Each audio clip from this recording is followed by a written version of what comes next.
दोस्तों, क्या आपने कभी सोचा है कि शव को अकेला क्यों नहीं छोड़ा जाता? क्या यह सिर्फ परंपरा है या इसके पीछे कोई गहरा रहस्य छिपा है?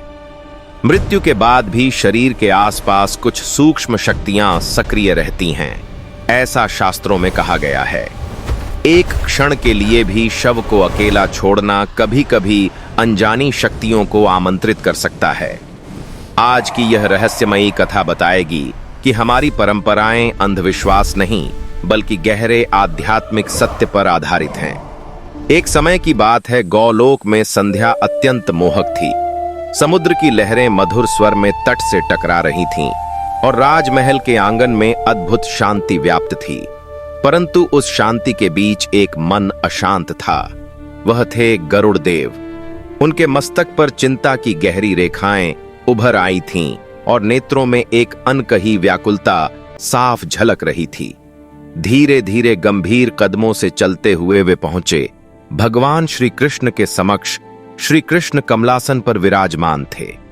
उनके मुख पर वही दिव्य मुस्कान थी जो हर चिंता, हर भय, हर मोह को क्षण भर में मिटा देती है। लेकिन आज जैसे ही उनकी दृष्टि गरुड़ पर पड़ी, उनकी आंखों में एक गूढ़ प्रश्न जाग उठा। भगवान श्री कृष्ण बोले, हे विनीता पुत्र, पक्षीराज गरुड़, आज तुम्हारे पंख अस्थिर क्यों हैं और मुख पर चिंता की छाया स्पष्ट दिखाई दे रही है? तुम तो सदैव निडर और प्रसन्न रहते हो, फिर आज यह व्याकुलता क्यों? तब गरुड़ देव ने विनम्रता से शीश झुकाया और बोले, प्रभु, यह सत्य है कि मैं निडर हूं, परंतु एक प्रश्न है जो मेरे चित्त में तूफान की तरह उठ रहा है। मैंने अनेक बार इसे अपने मन से दूर करने का प्रयास किया, पर यह हर बार और अधिक प्रबल होकर लौट आता है। तब भगवान श्री कृष्ण ने मंद मुस्कान के साथ कहा, हे गरुड़, प्रश्न कभी बोझ नहीं होते, वे तो ज्ञान के द्वार खोलने की कुंजी होते हैं। निसंकोच होकर कहो, क्या जानना चाहते हो? तब गरुड़ देव बोले, हे प्रभु, जब भी किसी मनुष्य की मृत्यु हो जाती है तो लोग कहते हैं कि उसके शव को कभी अकेला नहीं छोड़ना चाहिए। पर मैं यह समझ नहीं पाता, जब प्राण निकल जाते हैं तो यह देह तो केवल मृत शरीर किसी मिट्टी के ढेर के समान रह जाता है। फिर इस निर्जीव शरीर से भय किस बात का? लोग इसे अकेला क्यों नहीं छोड़ते?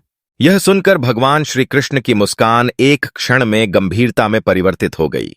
उनकी आंखें सागर की भांति गहरी और शांत हो उठीं, मानो वे किसी अति गूढ़ रहस्य को भीतर से देख रहे हो। कुछ क्षणों तक वे मौन रहे और फिर धीमे किंतु गंभीर स्वर में बोले, हे गरुड़, तुम्हारा यह प्रश्न साधारण नहीं है। यह मृत्यु के उस रहस्य को स्पर्श करता है जिसे समझ पाना हर किसी के लिए संभव नहीं है। हे गरुड़ देव, स्मरण रखो, जब प्राण देह से निकलते हैं तो शरीर पूरी तरह शून्य नहीं होता। वह एक सूक्ष्म द्वार बन जाता है, एक ऐसा द्वार जिससे न केवल आत्मा अपनी यात्रा प्रारंभ करती है, बल्कि कुछ अदृश्य शक्तियां भी उसकी ओर आकर्षित होने लगती हैं। मित्रों, गरुड़ देव की आंखें विस्मय से फैल गईं। वे और समीप आकर बोले, प्रभु, क्या आप यह कह रहे हैं कि शव मात्र शरीर नहीं रह जाता? फिर आगे गरुड़ देव बोले, हे प्रभु, क्या उस निर्जीव देह में सचमुच कोई अदृश्य शक्ति सक्रिय रहती है? यह सुनकर भगवान श्री कृष्ण ने गंभीर होकर उत्तर देते हैं, हां गरुड़ देव, मृत्यु के तुरंत बाद कुछ समय तक आत्मा उसी देह के समीप रहती है। उस समय आत्मा और शरीर के बीच एक सूक्ष्म बंधन बना रहता है जो अत्यंत नाजुक होता है। इसीलिए शास्त्रों में स्पष्ट कहा गया है, शव को कभी अकेला मत छोड़ो, क्योंकि उस समय वह देह एक अदृश्य आकर्षण उत्पन्न करती है और वही आकर्षण ऐसी अलौकिक शक्तियों को आमंत्रित कर सकता है जो जीवित प्राणियों के लिए विनाशकारी भयावह सिद्ध हो सकती हैं। यह सुनकर गरुड़ देव का हृदय विचलित हो उठा। उनके मन में अनेक प्रश्न उठने लगे और वे आश्चर्य से बोल पड़े, ऐसा क्यों होता है? कौन सी शक्तियां हैं जो इस मृत देह की ओर आकर्षित होती हैं? तब भगवान श्री कृष्ण ने गहरी दृष्टि से गरुड़ देव की ओर देखा और बोले, हे गरुड़, यदि तुम इस रहस्य को जानना चाहते हो तो तुम्हें एक कथा सुननी होगी। एक ऐसी कथा जो न केवल इस गूढ़ रहस्य को उजागर करेगी, बल्कि तुम्हारे हृदय को भी झकझोर देगी। उनकी आंखों में एक साथ करुणा और रहस्य दोनों झलक रहे थे। गरुड़ देव ने तुरंत श्रद्धा से मस्तक झुका दिया और बोले, हे प्रभु, मैं तैयार हूं। कृपा करके मुझे वह कथा सुनाइए। भगवान श्री कृष्ण हल्के से मुस्कुराए, पर इस बार उनकी मुस्कान के पीछे एक गहन रहस्य छिपा हुआ था। फिर आगे भगवान श्री कृष्ण बोले, तो सुनो पक्षीराज, क्यों शव को अकेला नहीं छोड़ा जाता? इतना कहते ही मानो पूरा वातावरण बदल गया। चारों ओर एक अजीब सा सन्नाटा छा गया, जैसे स्वयं प्रकृति भी ठहर गई हो। उस रहस्य को सुनने के लिए भगवान श्री कृष्ण ने कथा प्रारंभ की। हे गरुड़, एक समय की बात है। पावन गंगा नदी तट के समीप एक समृद्ध नगर बसा हुआ था। वह नगर धन धान्य से परिपूर्ण था और समृद्ध नगर था। वहां के लोग धार्मिक थे, परंतु धीरे धीरे उनके भीतर अहंकार और लोभ ने स्थान बना लिया। उन सबके अंदर धर्म केवल दिखावा बनकर रह गया था और सभी मनुष्य अपने सच्चे कर्मों से दूर होते जा रहे थे। यह सब गरुड़ देव एकाग्र होकर सुन रहे थे। फिर आगे भगवान श्री कृष्ण आगे बोले, उसी नगर में एक धनी व्यापारी रहता था। वह अत्यंत लोभी था। उसने अपने पूरे जीवन में केवल सोना, चांदी और संपत्ति ही एकत्र की थी, लेकिन उसने कभी धर्म, दान या पुण्य कर्म की ओर ध्यान नहीं दिया। अपितु जैसा कि सृष्टि का नियम है, मृत्यु अटल है। फिर एक दिन उस व्यापारी को अचानक एक भयंकर रोग ने उसे घेर लिया। वैद्य आए, मंत्रोच्चार हुए, उपचार भी किए गए, परंतु धीरे धीरे उसका प्राण उस देह को छोड़ने लगा। नगर में हलचल मच गई, क्योंकि वह व्यापारी अत्यंत प्रतिष्ठित था। किंतु फिर एक दिन अचानक उसका देहांत हुआ तो पूरा नगर शोक में डूब गया। घर के बाहर लोगों की भीड़ उमड़ पड़ी। स्त्रियां विलाप करने लगीं, पुरुष मौन होकर सिर झुकाए खड़े रहे। हर कोई यही सोच रहा था, इतना धनवान व्यक्ति, और अंत ऐसा किसी ने भी कल्पना नहीं की थी। मित्रों, भगवान श्री कृष्ण ने गहरी सांस लेते हुए कहा, हे गरुड़। इसके बाद उस व्यापारी के परिवार ने अंत्येष्टि संस्कार की तैयारी प्रारंभ की। शमशान तक ले जाने की व्यवस्था की जाने लगी, परंतु गरुड़ वही एक ऐसी भूल हुई जो पूरे नगर के लिए अभिशाप बन गई। गरुड़ देव ने पूछा, कैसी भूल प्रभु? भगवान श्री कृष्ण बोले, उस व्यापारी का शव रात में अकेला छोड़ दिया गया। लोग थक चुके थे, परिवार शोक में टूट चुका था। उन्होंने सोचा सुबह होते ही अंत्येष्टि संस्कार कर देंगे, इसलिए शव को एक कक्ष में रखकर सब विश्राम करने चले गए। आधी रात का समय था। आकाश में बादल छा गए और वातावरण अचानक बदलने लगा। शव के पास जो दीपक जल रहे थे, वे एक एक करके सारे ही बुझ गए और कुछ ही क्षणों में पूरा कक्ष अंधकार में डूब गया। शव अब पूरी तरह अकेला था। तभी एक पहरेदार वहां से गुजरा। उसने उस कक्ष की ओर देखा और उसे लगा कि शव के आसपास हल्की सी धुंध फैल रही है। वह सामान्य धुआं नहीं था, उसमें एक अजीब सी ठंडक थी। पहरेदार वहीं रुक गया और तभी उसने देखा शव की बंद आंखें हल्की सी हिलीं और उसके चेहरे पर एक अजीब सा परिवर्तन दिखाई दिया। वह घबरा गया और वहां से हट गया। सुबह जब परिवारजन उस कक्ष में पहुंचे तो सब स्तब्ध रह गए। शव वहीं था, लेकिन उसकी आंखें पूरी तरह खुली हुई थीं और चेहरे पर एक असामान्य भाव था। तभी गंभीर स्वर में गरुड़ देव ने कहा, प्रभु, यह कैसे संभव है? प्राण निकलने के बाद भी ऐसा कैसे हो सकता है? श्री कृष्ण बोले, हे पक्षीराज गरुड़, यही कारण है कि शास्त्र कहते हैं, शव को अकेला मत छोड़ो। जब मृतक देह अकेली रह जाती है तो वह एक शून्य बन जाती है और शून्य को भरने के लिए अदृश्य शक्तियां आकर्षित होती हैं। कुछ क्षण रुककर कृष्ण जी बोले, लेकिन यह तो केवल आरंभ था। वास्तविक भय तब सामने आया जब उस पहरेदार ने अपनी बात बताई। पहरेदार आगे आया और बोला, मैंने रात में उस कक्ष के भीतर एक आकृति देखी। वह मनुष्य जैसी थी, पर उसके पैर जमीन को स्पर्श नहीं कर रहे थे और उसकी आंखें लाल चमक रही थीं। लोगों ने कहा, यह भ्रम होगा, लेकिन पहरेदार ने दृढ़ स्वर में कहा, नहीं, मैंने अपनी आंखों से देखा है। पहरेदार की बात सुनकर पूरा नगर स्तब्ध रह गया। वह आगे बोला, वह छाया धीरे धीरे शव के पास आई और फिर उसी शरीर में समा गई। यह सुनते ही स्त्रियां रोने लगीं। बच्चे अपने माता पिता से चिपक गए। नगरवासियों के मन में भय स्पष्ट दिखाई देने लगा। किसी ने कहा, शव को तुरंत शमशान ले चलो, तो कोई बोला, अब इसमें प्रेत का वास हो चुका है। आगे भगवान श्री कृष्ण बोले, हे गरुड़, अब नगर का भय बढ़ चुका था।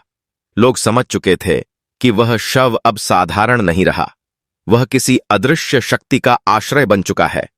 गरुड़ देव ने चिंतित होकर पूछा, प्रभु, क्या उस छाया ने सच में उस देह पर अधिकार कर लिया था? फिर भगवान श्री कृष्ण बोले, हां गरुड़, और उसी कारण उस रात के बाद नगर में अजीब घटनाएं शुरू हो गईं। ऐसी घटनाएं जिन्होंने पूरे नगर को संकट में डाल दिया। उस व्यापारी का शव अब केवल शरीर नहीं रहा, वह उस अदृश्य शक्ति का आधार बन चुका था। और जब ऐसी शक्ति किसी देह में प्रवेश करती है तो उसका प्रभाव केवल उसी तक सीमित नहीं रहता, पूरा वातावरण उसके प्रभाव में आने लगता है। उस दिन से रात के समय जब पूरा नगर नींद में होता तो बच्चों के रोने की आवाजें सुनाई देने लगीं। जब वह नींद में होते, घर के कोनों से धीमी धीमी फुसफुसाहट सुनाई देती, जैसे कोई अनजानी भाषा में कुछ बोल रहा हो। कुएं के पास से कभी कभी हंसी की आवाज आती और आंगन में रखे दीपक अपने आप बुझ जाते। लोगों ने रात में बाहर निकलना बंद कर दिया। भय अब पूरे नगर में फैल चुका था। इसी बीच परिवारजन ने निश्चय किया कि शव का तुरंत अंत्येष्टि संस्कार किया जाए। इसीलिए वे शव को श्मशान ले गए। चिता तैयार की गई और अग्नि प्रज्वलित करने का प्रयास किया गया, लेकिन हर बार अग्नि स्वयं बुझ जाती। 3 बार प्रयास किया गया और तीनों बार वही हुआ। लोग एक दूसरे की ओर देखने लगे। गरुड़ देव ने पूछा, प्रभु, अग्नि क्यों नहीं जली? क्या वह शक्ति अग्नि को भी रोक रही थी? भगवान श्री कृष्ण बोले, हां गरुड़, जब कोई प्रेत किसी देह को अपना आधार बना लेता है तो वह उसे इतनी आसानी से नहीं छोड़ता। जब तक कोई सक्षम साधक उसे अलग न करे, वह उसी देह में बना रहता है। अब नगर में भय और भी बढ़ गया। लोग आपस में कहने लगे, यह शव अब साधारण नहीं है, इसमें प्रेत का निवास हो चुका है। और इसके बाद अनहोनी घटनाएं और बढ़ने लगीं। कभी किसी के आंगन में अपने आप बर्तन गिरने लगते, कभी घर की छत पर कदमों की आहट सुनाई देती जबकि वहां कोई नहीं होता। स्त्रियां कहने लगीं कि रात में कोई उनके कानों में कुछ बोलता है। बच्चे डर के कारण सो नहीं पाते। धीरे धीरे नगर में बीमारियां भी फैलने लगीं। लोग बिना कारण बीमार पड़ने लगे। वैद्य भी समझ नहीं पा रहे थे कि यह सब अचानक क्यों हो रहा है। भगवान श्री कृष्ण बोले, गरुड़, अब नगरवासियों को समझ आ गया था कि यह सब उसी शव और उसमें समाई अदृश्य शक्ति के कारण हो रहा है। तब नगर के मुखिया ने सभा बुलाई। लोग भयभीत होकर बोले, अब हमें कोई साधक ही बचा सकता है, कोई ऐसा जो प्रेत विद्या को जानता हो। फिर गरुड़ देव ने अधीर होकर पूछा, प्रभु, क्या तब किसी ने किसी तांत्रिक को बुलाया? श्री कृष्ण ने गंभीर स्वर में कहा, हां गरुड़, नगर की स्थिति अब इतनी भयावह हो चुकी थी कि लोगों ने एक साधक को बुलाने का निर्णय लिया। हर घर में अशांति थी और शवचिता पर जाकर भी अग्नि स्वीकार नहीं कर रहा था। लोग समझ चुके थे कि यह सामान्य घटना नहीं है। तभी नगर के मुखिया ने कहा, अब हमें किसी ज्ञानी साधक की शरण लेनी होगी जो इस स्थिति को समझ सके। सभी ने सहमति दी और तुरंत एक संदेश वाहक को पास के गांव भेजा गया। वहां एक वृद्ध तांत्रिक तपस्या में लीन रहता था। उसका नाम था भैरवनाथ। कहा जाता था कि वह प्रेत विद्या का झांता है और कठिन से कठिन कार्य को भी अपने मंत्र और साधना से नियंत्रित कर सकता है। संध्या के समय जब नगर में अंधकार फैल रहा था, तभी नगर के द्वार पर भैरवनाथ का आगमन हुआ। लंबी जटाएं, माथे पर भस्म और हाथ में त्रिशूल। उसे देखते ही लोग समझ गए कि अब कोई असाधारण साधक आया है। लोग उसके पास आए और विनती करने लगे, महाराज, हमारे नगर पर संकट है। यह शव प्रेत के वश में हो गया है। अग्नि भी इसे स्वीकार नहीं कर रही। कृपा करके हमारी रक्षा कीजिए। भैरवनाथ ने शांत लेकिन गंभीर स्वर में कहा, मैं जानता हूं, जब से यह शव अकेला छोड़ा गया था, उसी समय से उस पर प्रेत का अधिकार हो चुका है। अब यह केवल मृत देह नहीं है, यह एक पात्र बन चुका है। प्रेत का पत्र भी है। यह सुनते ही नगरवासियों के मन में भय और बढ़ गया। गरुड़ देव ने पूछा, प्रभु, क्या उसने तुरंत अनुष्ठान आरंभ किया? फिर भगवान श्री कृष्ण बोले, नहीं गरुड़, सबसे पहले उसने लोगों को चेताया। भैरवनाथ ने कठोर स्वर में कहा, जब शव को अकेला छोड़ दिया जाता है तो वह एक खाली स्थान बन जाता है और खाली स्थान पर अदृश्य शक्तियां अपना अधिकार कर लेती हैं। अब इस प्रेत को हटाना सरल नहीं है। यह प्रेत शक्तिशाली है क्योंकि यह उस व्यापारी की अधूरी इच्छाओं और लोभ से जुड़ा हुआ है। यह सुनकर लोग भयभीत हो गए। परिवारजन तांत्रिक के चरणों में गिर पड़े। स्वामी, जो भी करना पड़े कीजिए, किंतु हमें इस संकट से मुक्त कीजिए। तब भैरवनाथ ने अनुष्ठान प्रारंभ किया। उसने शव के पास त्रिशूल स्थापित किया और मंत्रों का उच्चारण करने लगा। धीरे धीरे वातावरण बदलने लगा। हवा भारी महसूस होने लगी। दीपक टिमटिमाने लगे और तभी कुछ ऐसा हुआ जिसकी किसी ने कल्पना भी नहीं की थी। श्री कृष्ण बोले, हे गरुड़। जैसे ही भैरवनाथ ने अनुष्ठान प्रारंभ किया, वह शव जो अब तक बिल्कुल निश्चल पड़ा था, अचानक हल्का सा हिल गया। उसकी गर्दन एक ओर मुड़ी और उसके होठों से कराह जैसी ध्वनि निकली। यह देखकर लोग भयभीत होकर पीछे हट गए। स्त्रियां रोने लगीं। बच्चे डरकर अपने माता पिता से चिपक गए। लेकिन भैरवनाथ स्थिर रहा। उसने अपनी आंखें बंद रखीं और मंत्रों का च्चार और तेज कर दिया। एयूएम प्रेताय नमः। अचानक शव की आंखें पूरी तरह खुल गईं। उनमें एक असामान्य चमक थी। श्री कृष्ण ने कहा, गरुड़। उस क्षण सभी समझ गए थे कि वह केवल एक मृत शरीर नहीं बल्कि एक प्रेत का आश्रय बन चुका है, और यह प्रेत इतनी आसानी से जाने वाला नहीं था। शव एक झटके से उठकर बैठ गया। उसकी गर्दन टेढ़ी होकर घूमने लगी और उसके मुख से कराहने की ध्वनि आने लगी। लोग भय से चिल्ला उठे। तभी उसके मुख से शब्द निकले, मेरा धन कहाँ है? वह मुझे चाहिए। यह सुनकर सब और अधिक डर गए। भैरवनाथ ने ऊंचे स्वर में कहा, अरे दुष्ट, कौन है तू? क्यों इस देह को छोड़ता नहीं? तभी उस शव से एक भारी और असामान्य आवाज आई, मैं वही व्यापारी हूं। मैं यहां से नहीं जाऊंगा। मैंने जीवन भर धन कमाया और अब उसे छोड़ने को तैयार नहीं। गरुड़ देव ने आश्चर्य से पूछा, प्रभु, तो क्या उस व्यापारी की आत्मा ही उस शव में बंधी थी? श्री कृष्ण बोले, हां गरुड़। जब आत्मा अधूरी इच्छाओं और लोभ से बंध जाती है तो मृत्यु के बाद भी मुक्त नहीं हो पाती। उस व्यापारी की आत्मा धन के मोह से बंधी रह गई, और जब शव अकेला पड़ा तो उसकी उसी अधूरी इच्छा ने प्रेत को आकर्षित कर लिया। अब उस देह में दो शक्तियां थीं, व्यापारी की तृष्णा और प्रेत की शक्ति। इसी कारण वह शव अग्नि को स्वीकार नहीं कर रहा था। भैरवनाथ ने नगरवासियों से कहा, यह आत्मा अब प्रेत रूप ले चुकी है। जब तक इसकी अधूरी इच्छा समाप्त नहीं होती, तब तक इसे धर्म के मार्ग पर नहीं ला सकते, और तब तक यह शांत नहीं होगा, और यह केवल स्वयं तक सीमित नहीं रहेगा। यह अपने परिवार और पूरे नगर को प्रभावित करेगा। यह सुनकर लोग घबरा गए। तो फिर इसका उपाय क्या है? हम इसे कैसे रोक सकते हैं? भैरवनाथ ने गंभीर स्वर में कहा, उपाय है लेकिन सरल नहीं है। आज रात किसी एक व्यक्ति को इस शव के पास पहरा देना होगा। उसे पूरी रात इस प्रेत का सामना करना होगा। यदि वह स्थिर रहा तो यह प्रेत कमजोर पड़ जाएगा, और यदि वह भयभीत हो गया तो यह शक्ति पूरे नगर पर अधिकार कर लेगी। यह सुनते ही लोगों के चेहरे पर भय साफ दिखाई देने लगा। कोई भी आगे आने को तैयार नहीं था। हर कोई एक दूसरे की ओर देख रहा था। कौन ऐसी भयानक रात उस शव के पास बिता सकता था? पूरा नगर मौन हो गया। हर कोई एक दूसरे की ओर देखने लगा, पर कोई भी आगे आने को तैयार नहीं था। तभी भगवान श्री कृष्ण ने कहा, हे गरुड़, यही वह क्षण था जब सभी को समझ आया कि इस संकट से मुक्ति केवल बलिदान से ही संभव है। लेकिन प्रश्न यह था कि वह बलिदान देगा कौन? नगर में भय गहरा चुका था, पर किसी में साहस नहीं था। परिवार के लोग रोने लगे। व्यापारी की पत्नी बोली, हमारा क्या दोष है? हमने तो कभी किसी का बुरा नहीं किया, फिर यह संकट हम पर क्यों आया? भैरवनाथ ने कठोर स्वर में कहा, यह दोष तुम्हारा नहीं, तुम्हारे पति की अधूरी इच्छाओं का है। लेकिन अब यह संकट केवल तुम्हारे परिवार का नहीं, पूरे नगर का है।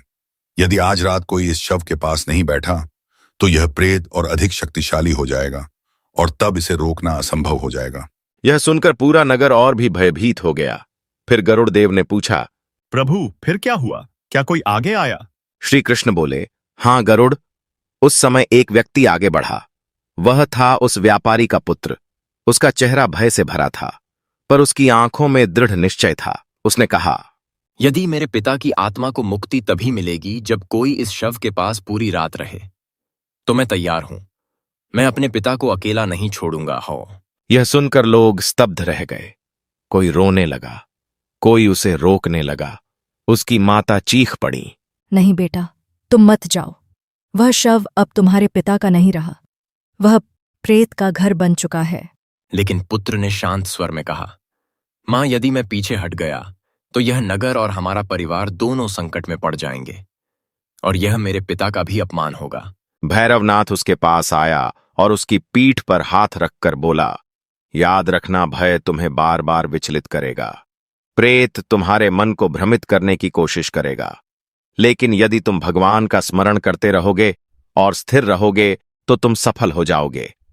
रात हो गई। शव के पास एक दीपक जलाया गया। नगरवासी दूर खड़े थे।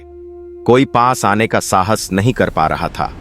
व्यापारी का पुत्र अकेला उस शव के पास बैठ गया।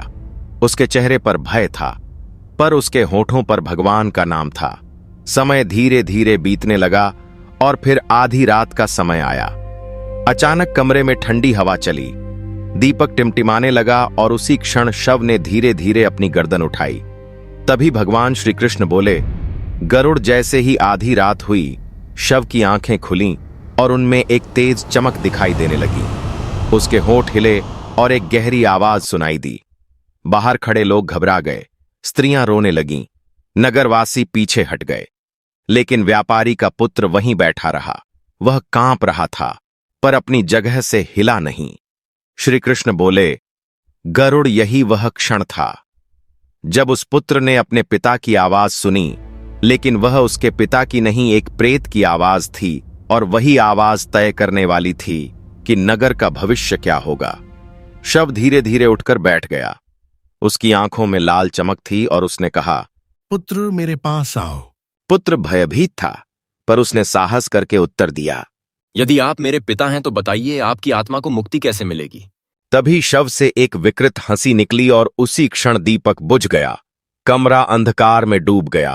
केवल उसकी आंखों की लाल चमक दिखाई दे रही थी। आवाज आई, मुझे मेरा धन चाहिए। जब तक मेरा छुपा हुआ खजाना मुझे नहीं मिलेगा, मैं यहां से नहीं जाऊंगा। यह सुनकर लोग समझ गए कि यह आत्मा नहीं, लोभ से बंधा हुआ प्रेत है। तभी भैरवनाथ ने जोर से मंत्रोच्चार किया। धीरे धीरे कमरे में प्रकाश फैलने लगा। उस प्रकाश के प्रभाव से शव कुछ क्षण के लिए शांत हुआ। श्री कृष्ण बोले, गरुड़। उसी समय एक संघर्ष प्रारंभ हुआ। एक ओर आत्मा थी जो मुक्ति चाहती थी, और दूसरी ओर लोभ था जो उसे बांधे हुए था। और जब आत्मा लोभ में बंध जाती है तो प्रेत उस पर अधिकार कर लेता है। तभी व्यापारी का पुत्र बोला, पिता, आपके धन का क्या मूल्य है? वही धन आपको बांध रहा है। उसे छोड़ दीजिए और भगवान का स्मरण कीजिए। कुछ क्षणों के लिए शव स्थिर हो गया। फिर उसके भीतर एक तीव्र हलचल हुई और उसके मुख से एक जोर की चीख निकली, मानो उसके भीतर दो शक्तियां संघर्ष कर रही हों, एक लोभ और दूसरी आत्मा। उसी समय वातावरण में परिवर्तन होने लगा। एक दिव्य प्रकाश प्रकट हुआ। चारों ओर एक शांत ऊर्जा फैल गई। श्री कृष्ण बोले, गरुड़, वह क्षण अत्यंत महत्वपूर्ण था। उस दिव्य प्रभाव से प्रेत की शक्ति कमजोर होने लगी और आत्मा को बल मिलने लगा। व्यापारी का पुत्र भगवान का नाम जप रहा था और उसी के प्रभाव से शव ने एक जोर की चीख मारी और फिर वह भूमि पर गिर पड़ा। श्री कृष्ण बोले, गरुड़। जैसे ही वह शव भूमि पर गिरा, उसकी आंखों की लाल चमक समाप्त हो गई और जो दीपक बुझ गया था वह अपने आप फिर से जल उठा। गरुड़ देव यह सुनकर गंभीर हो गए। प्रभु, तो क्या उस दिव्य आभा ने नगर को बचा लिया? श्री कृष्ण ने शांत स्वर में कहा, गरुड़, उस आभा ने केवल एक संकेत दिया था। अभी सब कुछ समाप्त नहीं हुआ था, क्योंकि आत्मा का बंधन अभी पूरी तरह टूटा नहीं था, और जब तक वह बंधन समाप्त नहीं होता तब तक शांति संभव नहीं होती। उस समय प्रेत की शक्ति कमजोर अवश्य हो गई थी, परंतु पूरी तरह समाप्त नहीं हुई थी। शव फिर से निश्चल पड़ा था, लेकिन नगरवासी अब भी भयभीत थे और वह पुत्र आंसुओं के साथ भगवान का नाम जप रहा था। कुछ क्षण रुककर श्री कृष्ण बोले, गरुड़, यही वह समय था जब इस रहस्य को समझना आवश्यक था। गरुड़ देव ने पूछा, प्रभु कौन सा रहस्य? श्री कृष्ण बोले, जब किसी मनुष्य का प्राण निकलता है तो उसकी देह केवल मिट्टी का ढेर नहीं रह जाती। उस समय आत्मा और शरीर के बीच एक सूक्ष्म बंधन बना रहता है। यह बंधन बहुत नाजुक होता है, लेकिन तुरंत समाप्त नहीं होता और उसी समय वह शव एक द्वार बन जाता है, ऐसा द्वार जिसकी ओर अदृश्य शक्तियां आकर्षित होती हैं। गरुड़ देव ने कहा, तो यही कारण है कि शव के पास पहरा रखा जाता है। श्री कृष्ण बोले, हां गरुड़ देव, जब शव अकेला छोड़ दिया जाता है तो वह एक शून्य बन जाता है और शून्य कभी खाली नहीं रहता। उसे भरने के लिए प्रेत, पिशाच, कुमांड, चुड़ैले, ब्रह्म राक्षक और अन्य नकारात्मक शक्तियां आकर्षित होती हैं और वे उस देह को अपना आधार बना लेती हैं। इसीलिए शास्त्रों में कहा गया है, शव को अकेला मत छोड़ो। भगवान श्री कृष्ण आगे बोले, मृत्यु के बाद आत्मा कुछ समय तक अपने आसपास ही रहती है। वह तभी शांति पाती है जब उसके आसपास मंत्र, भजन और धर्म का वातावरण हो। लेकिन यदि शव अंधकार में अकेला पड़ा हो तो आत्मा असुरक्षित हो जाती है और तभी ऐसी शक्तियां उसे अपने वश में कर सकती हैं। गरुड़ देव ने पूछा, प्रभु क्या हर आत्मा के साथ ऐसा होता है? तब भगवान श्री कृष्ण बोले, नहीं गरुड़, जो आत्माएं धर्म और सत्कर्म से जुड़ी हुई होती हैं, अर्थात जो ईश्वर के नाम स्मरण में मग्न रहते हैं, वे शीघ्र ही परमात्मा के मार्ग पर आगे बढ़ जाती हैं। परंतु जो आत्माएं लोभ, काम वासना, मोह, ईर्ष्या और अधूरी इच्छाओं से बंधी होती हैं, उनका बंधन तुरंत नहीं टूटता और ऐसे ही शव प्रेत शक्तियों के लिए सबसे बड़ा आकर्षण बन जाते हैं। अब नगरवासी समझ चुके थे कि यह सब क्यों हुआ। उस व्यापारी के लोभ ने ही उसकी आत्मा को बांध रखा था और शव को अकेला छोड़ देने की भूल ने प्रेत को अवसर दे दिया। भगवान श्री कृष्ण ने आगे कहा, गरुड़ देव, यही सत्य है। शव केवल मिट्टी का ढेर नहीं होता, वह एक सेतुबंध होता है, आत्मा और अदृश्य लोक के बीच का सेतुबंध। और जब तक इस सेतुबंध की रक्षा नहीं की जाती, तब तक कोई भी नकारात्मक शक्ति उस पर अधिकार कर सकती है। इसीलिए शास्त्रों में कहा गया है, शव को अकेला मत छोड़ो। मंत्र, दीपक और सत्संग यही वह साधन है जो आत्मा की रक्षा करते हैं। मित्रों, यह सुनकर गरुड़ देव भावुक हो उठे। उन्होंने हाथ जोड़कर कहा, प्रभु, अब मैं समझ गया, जो मुझे अंधविश्वास लगता था वह वास्तव में गहरा सत्य है। श्री कृष्ण मुस्कुराए और बोले, गरुड़ देव, सत्य कभी अंधविश्वास नहीं होता। वह केवल तब तक रहस्य रहता है जब तक उसे समझा ना जाए, और आज तुमने उस रहस्य को जान लिया था। तो प्रिय दर्शकों, मृत्यु एक ऐसा सत्य है जिसे सुनकर हर मनुष्य के मन में भय उत्पन्न होता है, लेकिन यही जीवन का सबसे बड़ा यथार्थ भी है। जो जन्म लेता है उसकी मृत्यु निश्चित है। लेकिन प्रश्न यह है, मृत्यु के बाद क्या होता है? शव को अकेला क्यों नहीं छोड़ना चाहिए? और आत्मा की यात्रा कैसी होती है? पहला सत्य, शव को अकेला क्यों नहीं छोड़ते? मृत्यु के बाद कुछ समय तक आत्मा देह के आसपास रहती है। उस समय शरीर केवल मिट्टी नहीं होता, वह एक सूक्ष्म द्वार बन जाता है, और यदि इस समय शव को अकेला छोड़ दिया जाए तो वह एक शून्य बन जाता है, और उस शून्य को भरने के लिए नकारात्मक शक्तियां आकर्षित होती हैं। दूसरा सत्य, आत्मा का मार्ग। आत्मा कभी नष्ट नहीं होती। शरीर पंच तत्व में विलीन हो जाता है, पर आत्मा अपने कर्मों के अनुसार आगे बढ़ती है। जिसने धर्म, भक्ति और सत्कर्म किए वह प्रकाश की ओर जाता है, और जो लोभ, वासना, ईर्ष्या, मोह और पाप में बंधा रहा वह भटकता है। तीसरा सत्य, शशान का रहस्य। शशान केवल शव जलाने का स्थान नहीं है, वह आत्मा के अंतिम संस्कार का द्वार है। वहां जलाया गया दीपक आत्मा को मार्ग दिखाता है, और मंत्रों उच्चार उसे शक्ति प्रदान करता है। साथ ही नकारात्मक शक्तियों को दूर रखता है। चौथा सत्य, मृत्यु का भय। मृत्यु का भय केवल उन्हें होता है जो जीवन में अधूरी इच्छाओं और पाप से बंधे होते हैं। जिसने धर्म का पालन किया, दूसरों का भला किया और प्रभु का स्मरण किया, उसके लिए मृत्यु भय नहीं बल्कि एक नई यात्रा की शुरुआत है। पांचवा, सत्य प्रेत क्यों बनते हैं? जब कोई व्यक्ति लोभ, मोह या अधूरी इच्छाओं में बंधकर मरता है तो उसकी आत्मा मुक्त नहीं हो पाती। वह उसी संसार से जुड़ी रहती है और धीरे धीरे प्रेत रूप धारण कर लेती है।